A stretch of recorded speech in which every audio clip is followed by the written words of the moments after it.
My name is Esther. I am the first child in a family of 9. Yes, 9. 2 sets of triplets among my siblings, 3 brothers. 3 sisters and me, the eldest. Always standing in the gap. Growing up in Osun State wasn't easy, but it was home. Our house was small, walls patched with mud, the zinc roof rattling each time rain fell. But what made it feel alive were the voices of my siblings, always crying, laughing, or fighting. Being the eldest was like carrying a basket full of water, always heavy, always spilling. I was 7 years older than my sisters and 9 years older than my brothers. I was the second mother, the one mum leaned on when her back bent from carrying too much. Then, when I was in primary 6, the ground beneath us cracked. My father died. I will never forget the day. People filled our compound, wailing. I watched Mama sit on the floor, wrapper tied loosely around her chest, her eyes swollen from crying. Someone whispered to me, "Esther, you are the firstborn now. Be strong." I was only a child, but those words chained me to adulthood in an instant. After Papa's death, everything changed. Mama became both mother and father. She worked the farm, sold firewood, even hawked vegetables, just to feed us. But still, there were days when we ate only once, watery gari with groundnuts, and sometimes nothing at all. Still, Mama refused to let me drop out of school. I finished secondary school by her stubborn grace. By then, my heart was set on university. I dreamed of sitting in lecture halls, of wearing suits one day, of becoming someone. But dreams don't always match reality. One evening, after supper of yam and palm oil, Mama called me outside. We sat under the old mango tree, the only place where wind touched our compound. She cleared her throat, her eyes tired but steady. "Esther," she began, "you know your siblings are still very small. I cannot carry all this alone. You are the firstborn. I need you to learn a trade. Help me. When they finish school, God will open your own way." Her words stabbed me.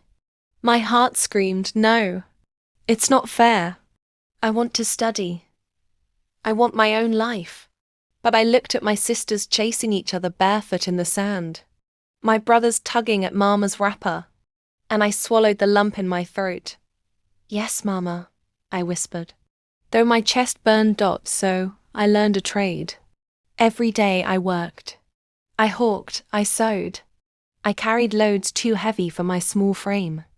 I watched my friends register for JAMB, while I saved every kobo I could. But hope refused to die in me. In secret, I used my savings to register for JAM. Mama didn't know. I studied at night, by lantern light, while everyone slept. When the result came out, my hands shook as I opened it. I had passed. Tears filled my eyes as I whispered, "Thank God." I gained admission into a polytechnic, close to home, to study accounting. It wasn't a university, but it was a start. At school, I sold food to classmates just to survive, rice in nylon bags, akara in newspaper. Every naira counted. After 2 years, I finished my ND. My result? Lower credit. Not good enough for the kind of job I wanted. Not enough to break the chains of poverty. At just 19. In 2018, I stood at a crossroads. My certificate was almost useless. Mama's business barely sustained us. My siblings still needed schooling. One night, lying on my thin mattress, staring at the zinc roof, I whispered to myself, "Esther, this cannot be the end. There must be more." And deep in my heart, I knew my story was just beginning. At 19, I felt like the walls of life were closing in on me. My ND certificate was weak, a lower credit, hardly enough to get a real job. Employers wanted distinctions, connections, or money to bribe. I had none. Mama tried her best with her small business, but the money barely stretched to feed my siblings, let alone send them all through school. Each night, as I lay on my thin mattress, I stared at the zinc roof and whispered, "God, is this really all there is? Is this how my story ends?" Then, one day, a whisper of hope came. Some people in my town were organizing group visas to the United States. They promised cheap travel, guaranteed accommodation, and work waiting for us. America. The very word sounded like a key to freedom. But the cost was enormous. 1.5 million. Still, somehow, through years of working, saving and managing every kobo, I had gathered almost enough. I told Mama. She listened quietly, her hands folded on her lap. Her face was a storm of worry and hope. Finally, she said, "Esther, I will not stop you. But remember your siblings. If you go, do not forget us." Her voice trembled. "Give me part of the money. Let me start a business so I can carry them while you are gone." Her eyes pierced into me. I couldn't say no. She had carried me my whole life. I gave her 200,000. Immediately Anne promised that whatever remained after ticket and visa, I would share with her. Before traveling, I converted 300,000 into about $1,000 and saved it into an app online.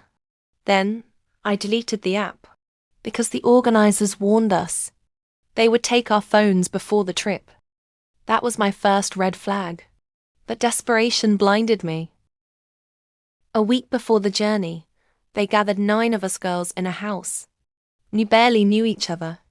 Some were nervous, some excited, some silent. I felt both fear and hope twisting in my stomach. The day of departure came. We were driven to the airport. On the plane, something strange happened. A man, one of the organizers, walked down the aisle and collected all our passports. My chest tightened. I whispered to the girl next to me, "Why would they need our passports?" She shrugged nervously. "Maybe it's part of the process." I nodded slowly, but unease gnawed at me. When we landed, another man stood at the exit door.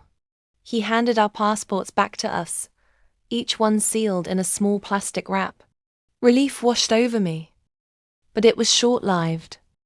As soon as we passed through immigration, we were told to return the passports. Everyone obeyed without question. My fingers hesitated on mine, but finally, I handed it over. My heart sank as I watched the man tuck them into a bag. We were told the car that was supposed to pick us up was delayed. So we sat together in a corner, clutching our bags. That was the moment my spirit screamed at me. "Esther, something is wrong. If you don't run now, you may never run again." I looked around. Everyone else seemed calm, waiting. But I knew. Deep inside, I knew. I tightened the strap of my backpack. Inside were a week's worth of clothes, some underwear, and the $50 I had hidden. I stood up and smiled weakly at one of the girls. "I'm going to the bathroom," I whispered. She nodded. She had no idea that was the last time she would see me. Inside the restroom, my heart pounded like a drum. I pulled out the hijab I had packed and tied it quickly around my head. Then, without looking back, I slipped out of the airport, blending into the crowd. Outside, the air felt sharp against my face. My legs trembled as I walked fast, then faster, until I found a bus. I climbed in, paid, and rode all the way to the last stop, not even caring where it went. When I got down, the streets were unfamiliar. The signs, the people, the noise. Everything felt overwhelming. But at least I was free. I found a shelter that took me in for the night. They gave me a bed, food, and a warm blanket. I lay awake staring at the ceiling, asking myself, "Esther, what have you done?" 2 days later, I found a cleaning job. A week after that, I saved enough to buy a phone. The very first thing I did was search how to get a new international passport in the USA. I also went to the police to report what had happened. My hands shook as I spoke, expecting handcuffs. But instead, the officers were kind. They asked for my documents, checked them carefully, and then one of them looked up at me with surprise. "Miss Esther," he said, "do you know you're here on a legal 3-year work visa?" My jaw dropped. "What?" Yes, he nodded. Your papers are clean. You can stay here, work here. You're safe. I felt my knees weaken. Safe. For the first time in months, maybe years, I was safe. That night, in my tiny rented room, I whispered to myself, Esther, you escaped death. Now, you must live. America was not the paradise I had imagined. The streets were cold. The air too sharp for my skin. And loneliness pressed me like a heavy stone. Still, I reminded myself, Esther, you survived. You are safe. Now you must live. I started small cleaning jobs, kitchen shifts, anything to keep money in my pocket. At night, I studied my surroundings, trying to understand this new world. Every coin I earned, I saved carefully. By 2019, I felt brave enough to chase my dream again. I registered at a community college to study accounting. Sitting in class felt surreal. Everyone around me looked so carefree, scribbling notes, laughing about assignments. They didn't know what it meant to fight for an education. One afternoon, after class, I called Mama. Mama, I said, holding back tears. I am in school again. I am studying accounting. She was quiet for a long moment. Then I heard her voice, soft but full of pride.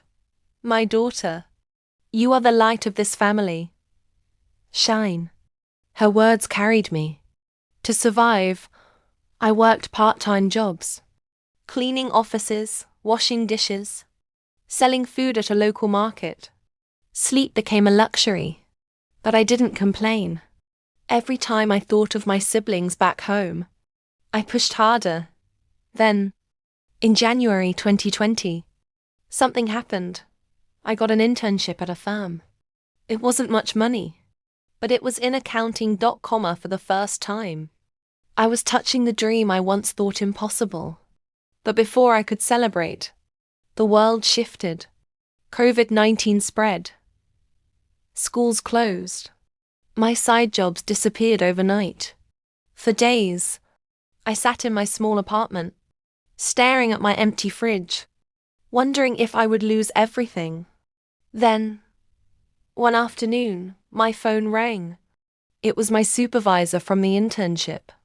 Esther, he said, we've been watching your work. We'd like to keep you on. Full-time, remote, salary will be $65,000 a year. I froze. Me?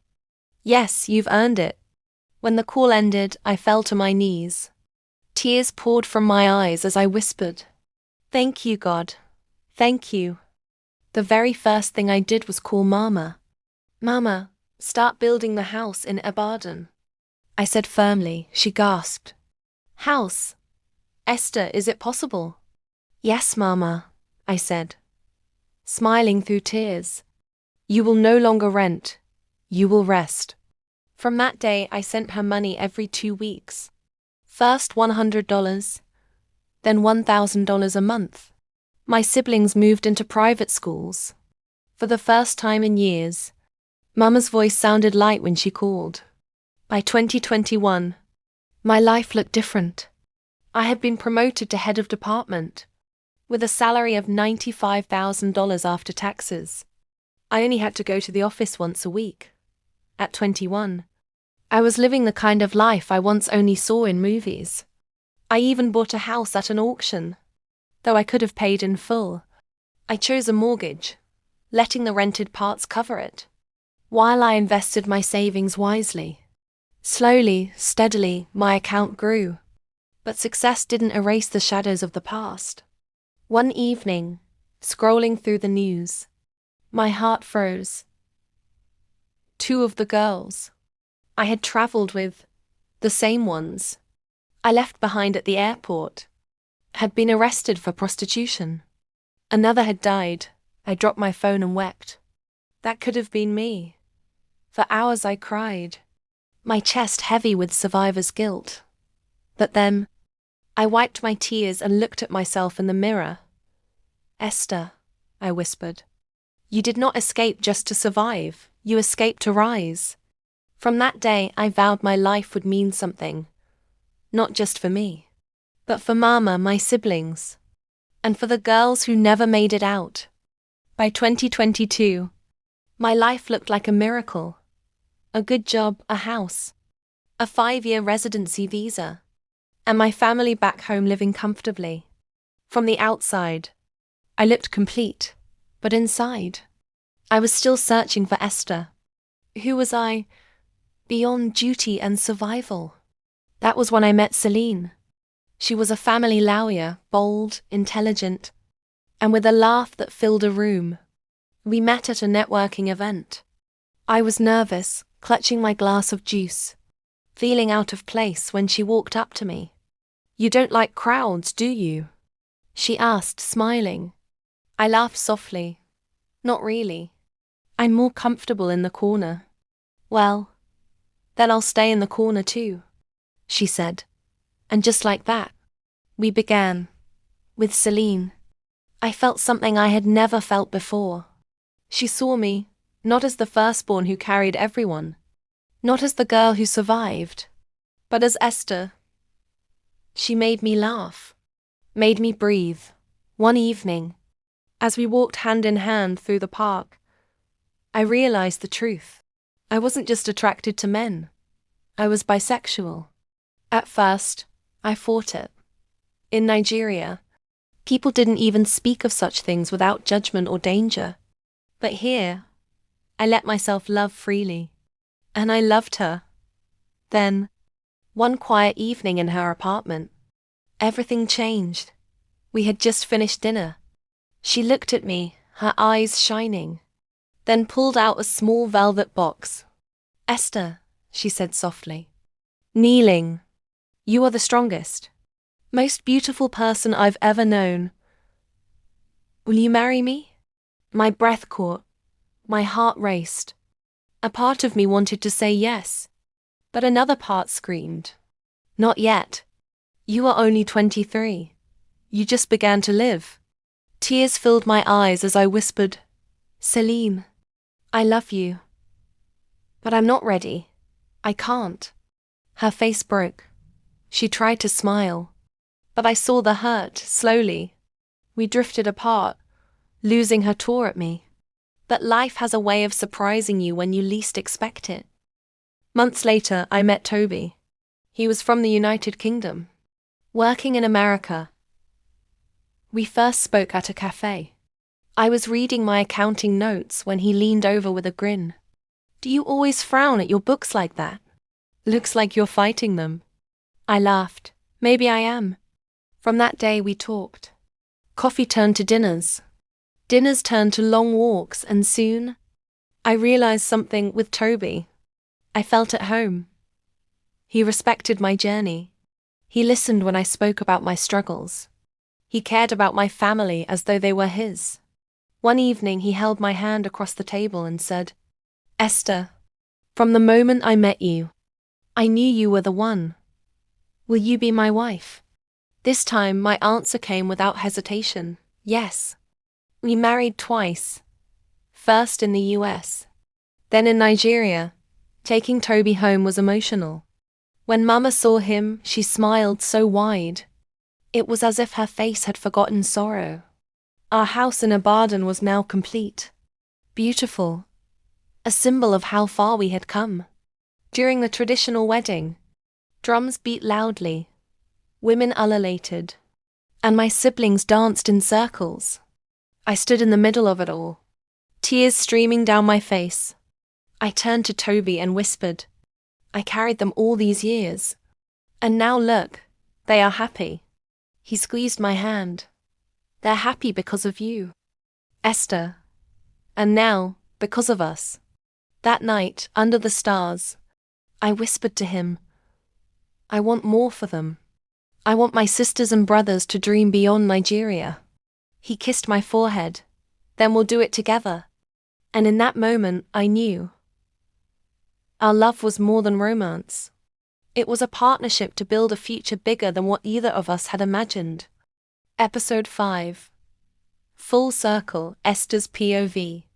Marriage brought me joy, but it also sharpened my purpose. By 2023, I looked at my siblings and thought, they must have a chance at life beyond what I had in Osen. They must not suffer the way I did. My triplet sisters were 17. Fresh from JAMB, I couldn't stop thinking, what if they wasted away in Nigeria, waiting for opportunities that never came? So Toby and I decided we would bring them to the United States. The process was long, with paperwork, phone calls, and endless fees. But the day came. Standing at the airport, my heart thundered in my chest when I saw them, wide-eyed, dragging their small suitcases. Tears blurred my vision. "Esther!" they screamed, running toward me. I dropped everything and hugged them tight, my whole body shaking. They smelled of home, of red soil and Mama's cooking. For a moment, it felt like I was 17 again. The big sister carrying them on my hips. I whispered into their ears, "You are safe now, you will dream here." I placed them in the apartment I had once lived in. It wasn't luxurious, but it was theirs. They began school. And when I watched them wear their backpacks for the first time in America, pride swelled in me so big I thought my chest would burst. A year later, we brought the boys, my younger brothers, and finally Mama herself. When Mama stepped off that plane, dressed in her finest Iro and Buba, she clutched her handbag like she was still in Bodija Market. She saw me, and tears poured down her face. "Esther, my Esther," she whispered, pulling me into her arms. I held her, trembling.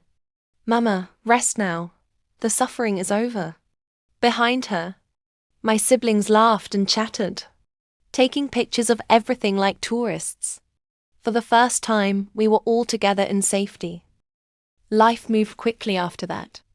I became pregnant, with twins, a boy and a girl. When the doctor showed me the ultrasound, I covered my mouth and cried. "Double blessings," Toby whispered, kissing my forehead. "Yes, double blessings." As if God was saying, "For all the years you carried the weight of many, here is joy doubled." But even in happiness, the past lingered. One evening, scrolling through the news, I saw the faces of two girls who had traveled with me years ago. They had been deported, arrested for prostitution. Another, sweet, shy Amina, had been found dead. I dropped the phone, my chest heaving. Tears flooded my eyes. That could have been me. I whispered over and over. Toby rushed to hold me, his arms firm around me. "But it wasn't you. You chose life. And now you've given life to your family." I nodded slowly, wiping my tears. He was right. Survivor's guilt would never leave me. But I had turned pain into purpose. By 2024, our house in Ibadan stood proud. Mama's laughter filled its walls, and in America, I watched my siblings thrive. In school, in safety, in hope. One quiet night, I sat on the porch with Toby, my hands resting on my pregnant belly. The stars above glimmered like the zinc roof of our old house in Osen. I carried them all these years. I whispered, "Now they can walk on their own." Toby kissed my hand gently. "And now, Esther, you can finally rest. You've come full circle." I leaned into him, a smile tugging my lips. And for the first time in my life, I truly believed it. This was not just survival anymore. This was living,